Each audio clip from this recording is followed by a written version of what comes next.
Mark-Yonro est l'antagoniste le plus imprévisible de l'univers Star Wars. Bienvenue dans cette review de l'œil des ténèbres. Aujourd'hui, on plonge dans un contexte politique explosif. Après la grande catastrophe de l'hyperespace, la foire de la République sur Valo et l'effondrement du flambeau stellaire, les Nihil ne cessent de gagner en puissance. Mark-Yonro, leader des Nihil, a affirmé son emprise sur la bordure extérieure. À la suite de l'incroyable cliffhanger de la phase 1, il a pris une décision radicale.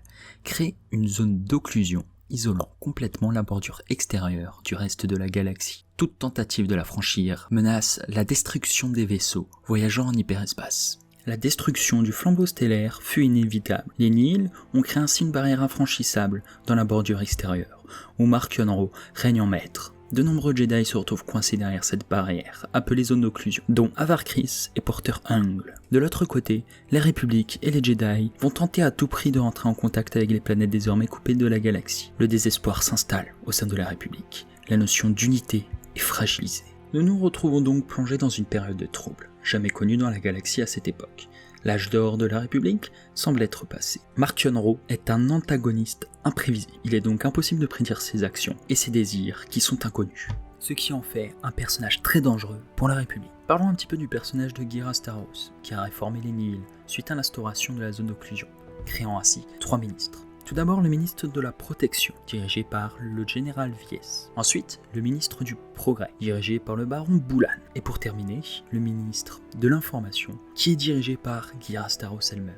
Une question que nous nous posons facilement, c'est qu'est-il advenu des Jedi disparus durant la chute de l'étoile ? Eh bien nous avons en partie des réponses dans l'œil des ténèbres, nous permettant d'être aiguillés. Néanmoins, le reste est à découvrir. L'auteur a un style d'écriture très accrocheur. J'ai lu très vite le roman, un pur page-turner.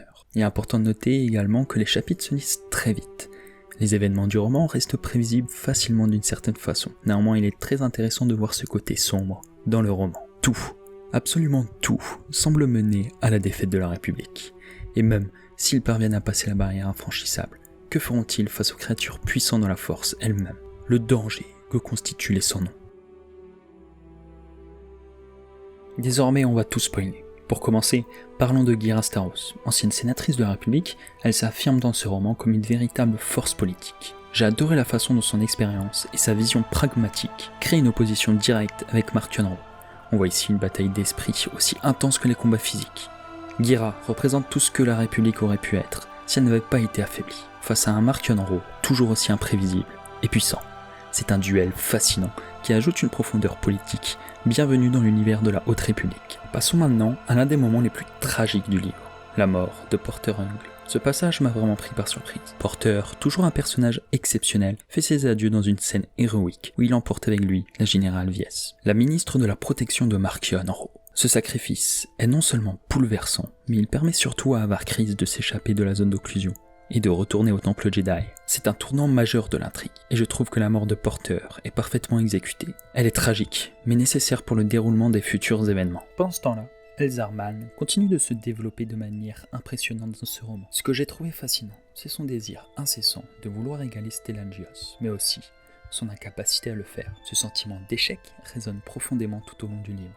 Mais la manière dont il retrouve une certaine paix intérieure en revoyant Avar Kriss à la fin est vraiment touchant. Elzar est un personnage que j'apprécie de plus en plus, surtout grâce à ce mélange de doute personnel et de puissance. Son arc est l'un des plus riches dans le roman. Un autre point marquant du livre est la tentative désespérée de la République de briser la barrière infranchissable. L'idée de pousser cette frontière pour gagner du terrain face à Mark-Yonro est intrigante, mais elle finit par empirer les choses en élargissant la zone d'occlusion. Ce passage montre bien la puissance de la République face aux menaces des Nihil. C'est une situation presque désespérée, et le roman parvient à nous faire ressentir l'urgence et l'échec monumental de cette opération. Honnêtement, ce livre est un pur page-turner. Une fois commencé, impossible de le lâcher. L'action est intense, les enjeux sont énormes, et l'univers de la Haute République est encore une fois magnifiquement développé. Cette phase 3 marque vraiment une étape cruciale dans l'histoire globale, et l'intégration des éléments narratifs est fluide et captivante. Enfin, on retrouve certains de nos personnages préférés, Bel Setifar, Buryaga, Avar Kriss, Porter Engle, Stellan Gios, Yoda, et bien sûr, Mark-Yonro. Chaque personnage a son moment de gloire ou de chute tragique, et c'est un plaisir de voir comment leur arc personnel évolue et s'entrelace. Les retrouvailles entre Elzar Mann et Avar Kriss m'ont vraiment touché, et j'ai hâte de voir ce que la suite nous réserve.